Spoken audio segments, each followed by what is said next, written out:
할렐루야, 반갑습니다. 하나님께서 호주 땅에 가장 먼저 허락하신 한인 신앙 공동체 멜번 한인교회 주일 예배 말씀을 전할 수 있는 아주 특별한 기회를 얻게 되어서 매우 기쁘게 생각합니다. 이 귀한 기회, 또 흔치 않은 축복의 시간, 우리 교우님들과 한 공간에서 눈을 맞추면서 현장감 있게 예배 드리고 싶었었는데요. 누구도 예상치 못했던 이 급작스러운 또 한 번의 락다운으로 인해서 이렇게 온라인으로 예배 드리게 된 것이 저로서는 못내 아쉽기만 합니다. 정말 한 치 앞도 알 수 없는 게 우리 인생들 아닌가 싶습니다. 우리가 잘 아는 복음성가 중에 내일 일은 난 몰라요, 하루하루 살아요 라는 찬양이 있죠. 그 의미가 이토록 적절하게 또한 절절하게 느껴진 적도 근래에 없었던 것 같습니다만, 그럼에도 불구하고 우리와 늘 함께 하시며 우리의 약함을 채워주시고 우리에게 담대함과 용기를 허락하시는 주님 한 분만 의지하며 한 걸음 한 걸음 나아가기 원합니다. 비록 락다운으로 인해서 우리의 마음이 갑갑할지라도 믿음의 자녀들인 우리 성도님들 어느 누구도 낙심치 않으시기를 예수 그리스도의 이름으로 축복합니다. 부족한 저를 이 자리에 불러주신 하나님께, 또한 우리 담임 목사님 송한웅 목사님께도 감사드리면서 간략하게나마 제 소개를 드리고자 합니다. 저는 여러분이 섬기시는 멜번 한인교회와 같은 포트 필립 이스트 같은 노회에 소속되어 있고, 또 브라이튼에 위치한 영어회중 트리니티 유나이팅 처치에서 목회하고 있는 김기윤 목사라고 합니다. 저는 백그라운드가 감리교입니다. 감리교에서 공부했고 2003년도 4월에 감리교에서 안수를 받은 직후에 호주로 건너와서 올해로 19년 차 목회자로 살고 있습니다. 통역사를 거쳐서 현재 상담사역이라고 있는 아내와 그 사이에서 9학년 된 아들, 또한 7학년 된 딸 하나 두고 있습니다. 또 간략하게 제 교회, 섬기는 교회 말씀드리면 1853년에 설립되어서 168년의 역사를 자랑하는 유서 깊은 교회입니다. 물론 여러분이 섬기시는 교회만큼 교인 수가 많지는 않습니다만 그 어느 교회보다도 따뜻하고 행복하고 사랑이 넘치는 교회입니다. 5천 만에 모국어로 설교할 수 있게 되어서 제가 기쁘기도 하지만 또 긴장된다고 하니까 염려하지 말고 잘하고 돌아오라는 격려의 말씀까지 아끼지 않으신 주님의 마음을 가지신 분들이 모인 귀한 교회입니다. 아무쪼록 하나님께서 허락하신 오늘 이 시간을 통해서 넉넉한 은혜의 나눔이 있기를 기대합니다. 몇 년 전 한국에서 있었던 일이라고 합니다. 어느 젊은 크리스찬 커플이 서로 오랜 시간 연애를 한 후에 가정을 이루게 되어서 섬기는 교회 목사님을 모시고 예식장에서 결혼식을 올리게 되었습니다. 한국에서 올리는 많은 결혼식이 그러하듯이 이 결혼식에서도 사회자가 따로 있었는데요. 바로 신랑이 가장 친하게 지내는 친구였습니다. 인상도 아주 좋고 아주 위트 있게 청산유수로 말을 잘하는 친구라서 사회를 봐달라고 그렇게 부탁을 한 것이었죠. 하지만 한 가지 아쉬운 게 있었는데, 이 친구가 어릴 적에 여름 성경학교 동안에 주일학교 몇 번 가본 것을 제외하곤 교회 생활을 해본 적이 거의 없는 친구였고, 또 당연하지만 그렇기 때문에 성경에 대해서도 아는 바가 사실 거의 없었다는 것이었습니다. 드디어 결혼식 당일날이 되었고 사회를 맡은 친구는 목사님이 설교하시기 전에 예배 순서에 적혀있는 성경 구절을 찾아 읽게 되었습니다. 원래 목사님이 새 가정을 축복하실 의도를 가지고 선택한 본문은 요한 1서 4장 16절로 18절 말씀이었습니다. 하나님이 우리를 사랑하시는 사랑을 우리가 알고 믿었노니 하나님은 사랑이시라. 사랑 안에 거하는 자는 하나님 안에 거하고 하나님도 그의 안에 거하시느니라. 이로써 사랑이 우리에게 온전히 이루어진 것은 우리로 심판날에 담대함을 가지게 하려 함이니 주께서 그러하신 것 같이 우리도 이 세상에서 그러하니라. 사랑 안에 두려움이 없고 온전한 사랑이 두려움을 내쫓나니 두려움에는 형벌이 있습니다. 두려워하는 자는 사랑 안에서 온전히 이루지 못하였느니라. 새로 출발하는 이 가정에게 정말 필요하고 은혜가 되는 귀한 말씀이었습니다. 하지만 결혼식 사회를 본 이 친구, 교회에 거의 안 다녔다고 했죠. 성경을 거의 모른다고 했죠. 요한 1서 그리고 요한 복음의 차이를 알 리가 만무했습니다. 그는 요한 1서 4장 16절로 18절 대신에 미리 찾아두었던 성경 본문 요한 복음 4장 16절로 18절을 또박또박 정성껏 읽어 내려갔고, 그 순간 결혼식 분위기는 난데없이 수습하기 어려운 아주 난감한 상태가 되었다고 합니다. 거기엔 이런 말씀이 쓰여 있었습니다. 이르시되 가서 내 남편을 불러오라. 여자가 대답하여 이르되 나는 남편이 없나이다. 예수께서 이르시되 내가 남편이 없다 하는 말이 옳도다. 너에게 남편이 5 있었고 지금 있는 자도 내 남편이 아니니 내 말이 참되도다. 재밌죠? 사랑하는 성도 여러분, 우리가 살다 보면 전혀 생각하지도 계획하지도 의도하지도 않았던 일들이 여기저기서 펑펑 터져나가는 것을 경험할 때가 종종 있습니다. 나는 한번 잘 살아보려고 의지를 확고히 가졌음에도 불구하고 일마다 안 되는 경우도 있고요. 인간관계 역시도 잘 다지면서 멋지게 한번 살아보고 싶었는데 만나는 사람마다 엉킨 실타래처럼 관계가 어그러져 버리는 일도 종종 있게 마련입니다. 여러분도 아마 경험하셨을 줄로 믿습니다. 주님께서 우물가에서 만나셨던 이 사마리아 여인도 그렇게 많은 동거인 혹은 남편을 갖게 될 줄은 꿈에도 생각하지 못했을 것입니다. 아마 그녀 역시도 처음에는 요한 1서 4장의 두려움 없는 사랑, 완전한 사랑을 꿈꿨을 것이지만 결과적으로 그런 일은 그녀에게 일어나지 않았습니다. 오히려 그는 외부적으로는 사람들이 꺼려하고 손가락질하는 부도덕한 삶, 또한 내적으로는 세상 어떤 곳 또한 어떤 사람으로도 채워질 수 없는 아주 무한한 공허함을 멍해처럼 평생 지고 살았을지도 모릅니다. 정도의 차이는 분명 있었겠지만 본질적인 의미에서 저와 여러분의 인생 역시도 사마리아 여인의 삶과 크게 다르지 않을 수 있다, 저는 생각해 봅니다. 우리가 관심을 두고 의도하고 계획하고 공들이고 투자하는 것과 전혀 별개로 언제든 어떤 모양이든 실패하거나 나락으로 떨어질 수도 있고, 또한 아무 힘없이 속절없이 허무하게 쉽사리 깨어지는 질그릇 같은 연약한 인생, 그것이 바로 우리 인생이 아니겠습니까? 그럼에도 불구하고 하나님께서는 우리의 삶이 그저 망가지고 깨어지며 부서지는 것을 원치 아니하시기 때문에 그저 강 건너 불구경하듯 방관하지 않으시고 당신의 사랑하는 자녀들에게 실제적인 도움의 손길을 펼쳐 주시는 줄로 믿습니다. 제가 좋아하는 영어 단어 중에 faithful이라는 단어가 있습니다. 형용사인데요. F-A-I-T-H-F-U-L faithful이라는 단어입니다. 믿음을 의미하는 faith, 그 뒤에 형용사형을 나타내는 어미 full이 붙어있는 이 단어는 일반적으로 충실한, 충직한, 신의 있는, 성실한, 약속을 잘 지키는 등 이런 뜻으로 쓰이지만 이 단어가 남녀관계, 특별히 혼인관계에 쓰일 때는 정조를 잘 지키는 혹은 상대에 대해서 정절을 지키는 이라는 뜻이 됩니다.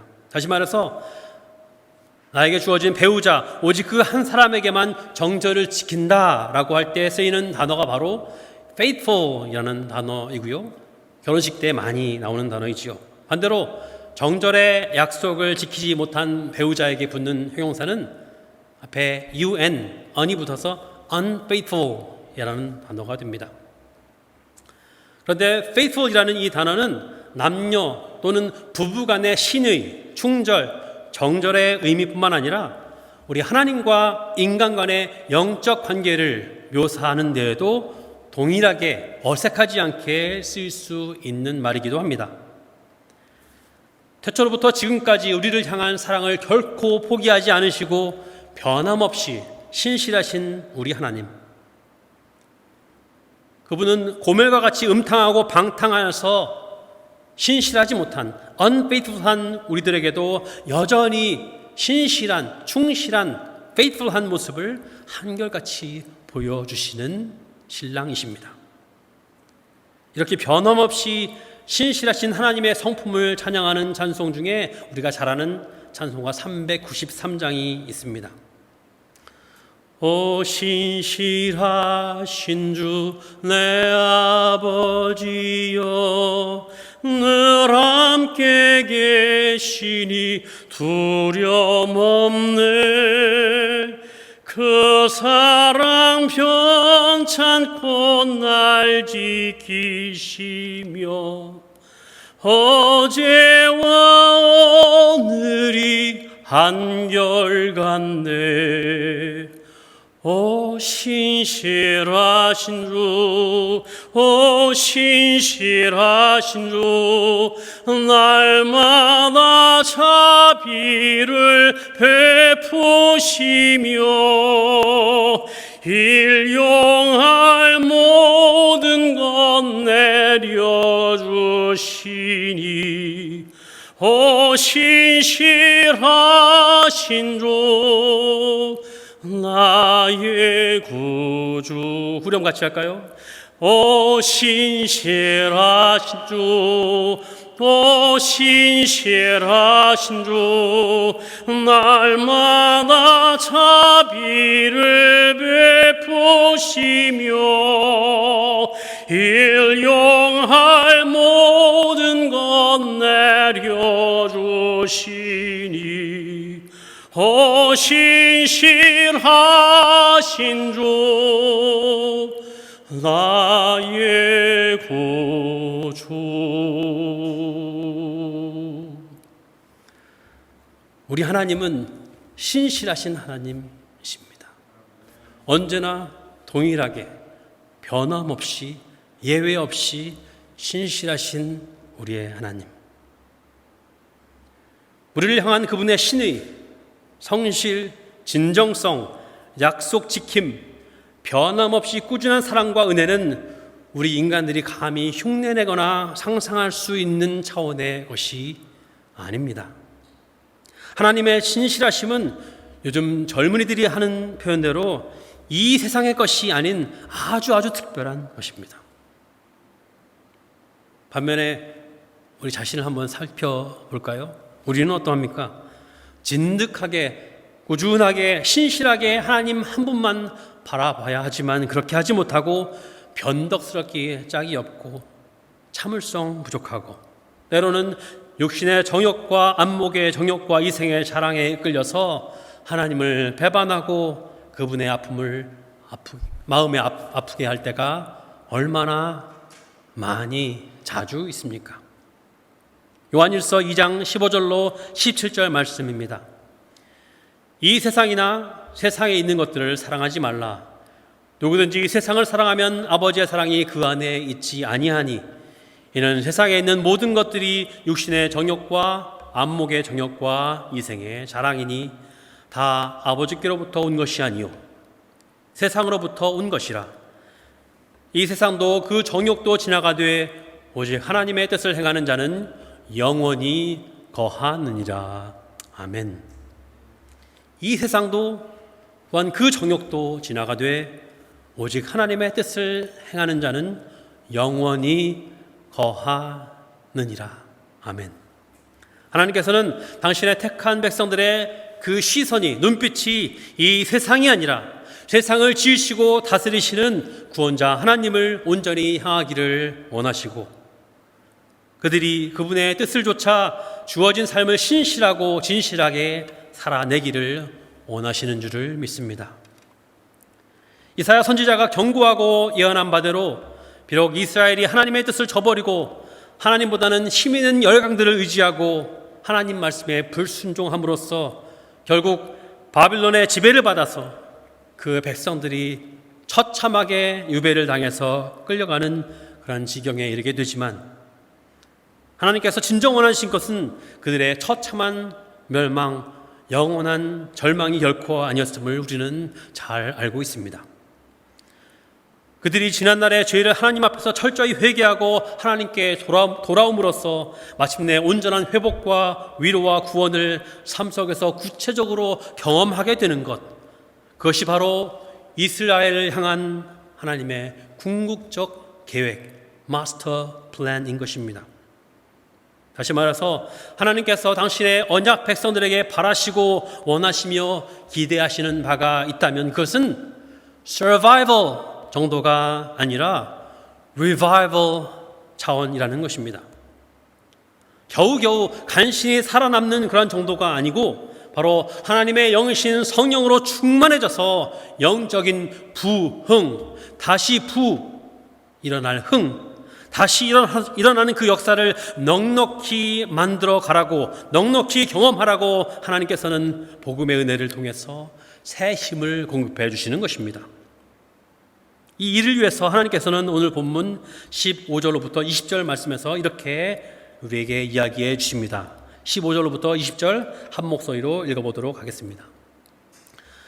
나는 여호와 너희의 거룩한 이요 이스라엘의 창조자요 너희의 왕이니라. 나 여호와가 이같이 말하노라. 바다 가운데 큰 길을, 큰 물 가운데 지름길을 내고 병거와 말과 군대의 용사를 이끌어내어 그들이 일시에 엎드려져 일어나지 못하고 소멸하기를 꺼져가는 등불 같게 하였느니라. 너희는 이전 일을 기억하지 말며 옛날 일을 생각하지 말라. 보라, 내가 새 일을 행하리니 이제 나타낼 것이라. 너희가 그것을 알지 못하겠느냐?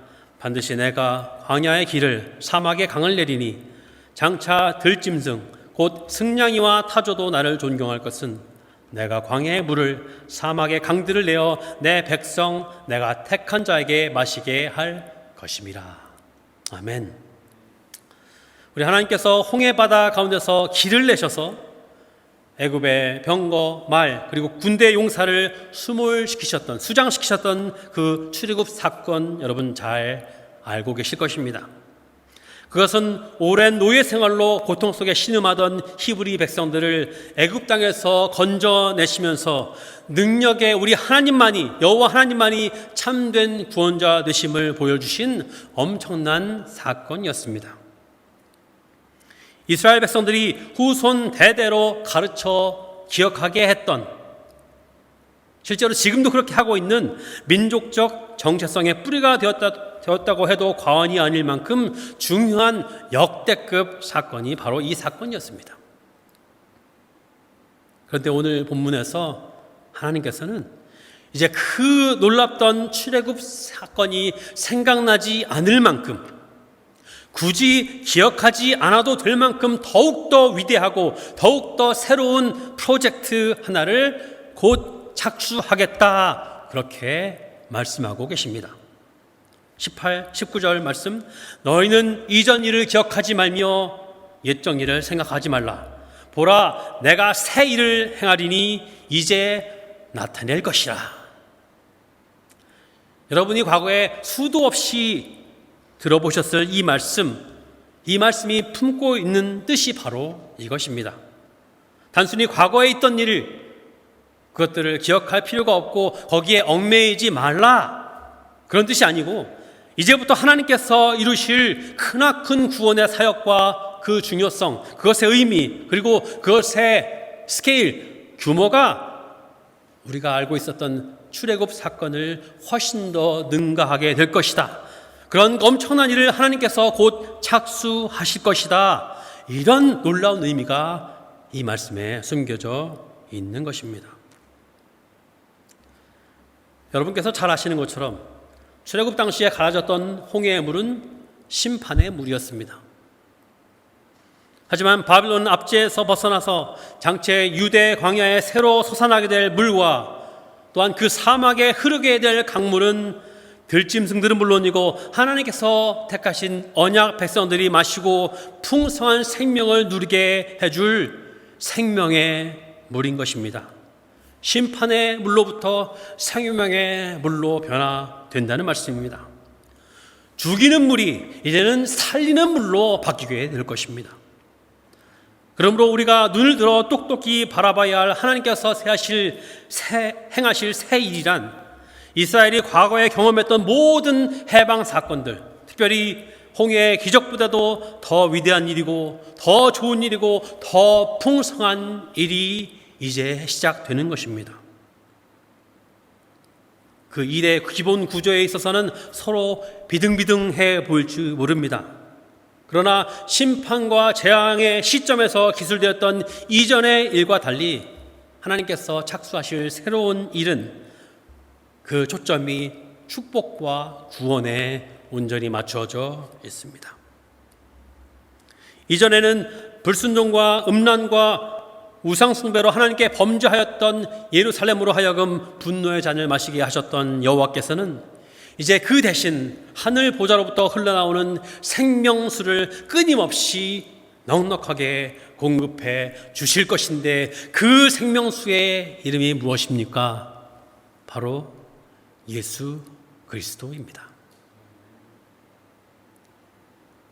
이제 하나님의 시간표에 따라서 진노의 시대는 가게 되고 마침내 축복의 시대가 우리에게 돌아온 것입니다. 그러므로 하나님의 백성들은 이 모든 일들의 증인이 되고 여호와의 구원의 은혜를 찬양하며 날마다 감사의 제사를 드리는 참된 예배자로 거듭나야 합니다. 왜냐하면 하늘 백성인 우리 모두는 창조주 하나님께서 찬양하고 예배하는 영적 존재로 지으셨고 또한 그렇게 부르셨기 때문입니다. 오랜 세월 동안 피부병을 심하게 앓았던 한 사람이 있었다고 합니다. 어느 날 이 사람은 신문을 읽다가 우연찮게 모 유명 온천의 지면 광고를 보게 되었습니다. 거기엔 이런 문구가 써 있었어요. 풍부한 미네랄, 신진대사 증진, 혈액순환 개선, 각종 피부병 치료에 뛰어난 효능. 이 사람이 이 광고를 보고 어땠을까요? 그냥 넘어갔을까요? 아닙니다. 이 광고 문구를 본 이 피부병 환자, 이 사람의 가슴이 뛰기 시작합니다. 그가 바라고 기대했던 것은 다른 것 없습니다. 단 한 가지, 이제는 지긋지긋한 나를 수도 없이 괴롭혔던 이 피부병을 완전히 씻어내고 치유받아서 이전과 전혀 다른 새로운 삶을 살고 싶다는 그 마음, 그 소원 하나뿐이었습니다. 그는 너무나도 기쁘고 반가운 마음에 만사 다 제쳐두고 즉시 차를 몰아서 피곤한 줄 모르고 여러 시간 운전했습니다. 그래서 그 온천에 도착했습니다. 얼마나 기뻤을까요? 얼마나 흥분됐을까요? 하지만 그는 들뜬 마음으로 한 걸음에 찾아갔던 그 온천 출입문에 떡하니 붙어있는 안내문 한 장을 보고 경악했습니다. 실망했습니다. 분노했습니다. 그 즉시 발걸음을 돌릴 수밖에 없었습니다. 출입문에 써 있었던 그 안대문, 거기엔 이런 글귀가 있었다고 합니다. 피부병 환자 절대 출입 금지. 피부병 환자 절대 출입 금지. 사랑하는 여러분, 우리가 사는 이 세상 전부가 다 그렇지는 않겠지만 많은 부분에 있어서 이것처럼 앞뒤가 맞지 않거나 혹은 처음에는 그럴듯하다가 나중에는 용두사미가 되어서 우리를 실망시키고 좌절시키고 상처를 주고 화나게 하는 일들이 적지 않게 있는 것 같습니다. 멀리 찾을 것 없이 우리 교회들 가운데서도 종종 그런 경우가 있죠. 막 전도할 때는 아주 열을 내서 그렇게 이야기합니다. 죄 있는 사람들, 죄인들을 모두 오십시오. 하나님이 여러분을 있는 그대로 사랑하십니다. 하나님은 사랑이시라. 그렇게 열을 올려 전도를 합니다. 하지만 막상 교회에 찾아오는 죄인들을 정죄하거나 그들과 함께 있는 것 자체에 부담을 느껴서 비록 현관에 그렇게 써놓지는 않지만 우리 마음속에 죄인 절대 출입 금지라고 알게 모르게 이야기하는 것도 적지 않은 것 같습니다.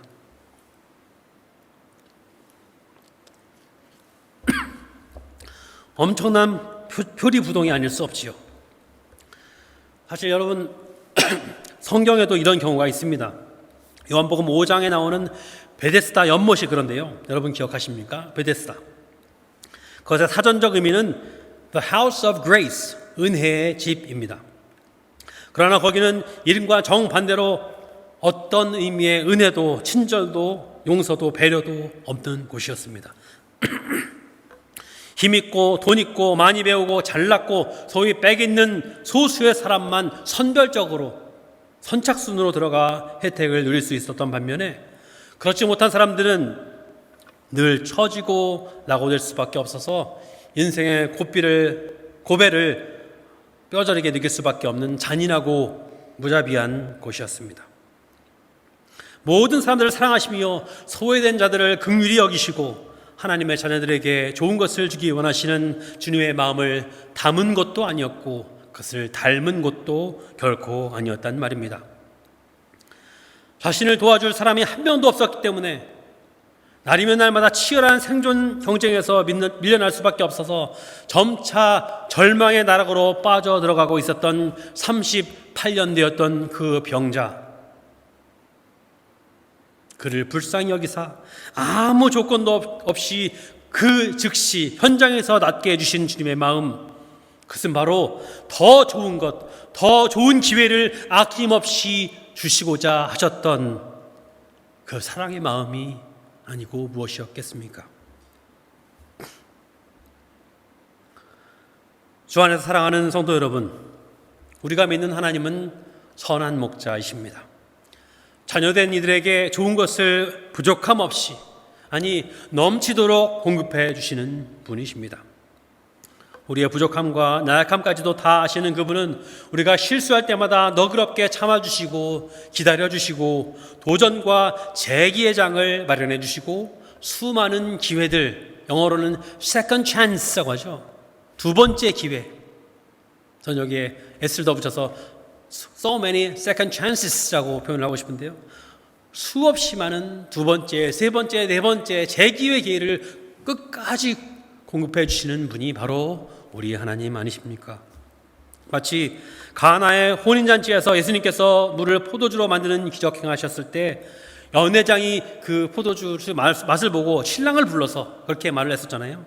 사람마다 먼저 좋은 포도주를 내고 후에 낮은 것을 내거늘 그대는 지금까지 좋은 포도주를 먹었도다라고 놀라서 말했던 것 같이 주님은 우리의 삶이 곤고할 때마다 능력을 베풀어 주셔서 날마다 새롭고 풍성한 은혜가 우리 삶에 넘치도록 더 좋은 기회, 더 나은 기회들을 우리에게 더하사 복에 복을 더하시는 줄로 믿습니다. 사랑하는 멜본 한인교회 지체 여러분, 우리의 어떠함과 상관없이 더 좋은 것을 우리에게 날마다 더하시는 하나님께 진정 감사하며 살고 계십니까? 그 주님께서 오늘 우리에게 말씀하십니다. 너희는 이전 일을 기억하지 말며 옛적 일을 생각하지 말라. 보라, 내가 새 일을 행하리니 이제 나타날 것이라. 정녕 내가 광야의 길과 사막의 강을 내리니 내 백성 나의 택한 자로 마시게 할 것임이라. 아멘. 벌써 1년도 더 훌쩍 넘긴 긴 세월 동안 코로나 팬데믹으로 인해서 범세계적으로 삶의 많은 부분들이 무너졌고 망가졌고 또한 흩어져 버린 이때 우리가 할 수 있는 모든 것들, 작은 일이라도 그것이 어떠한과 상관없이 오로지 주님의 은혜 때문이 아닌가 고백하지 않을 수 없습니다.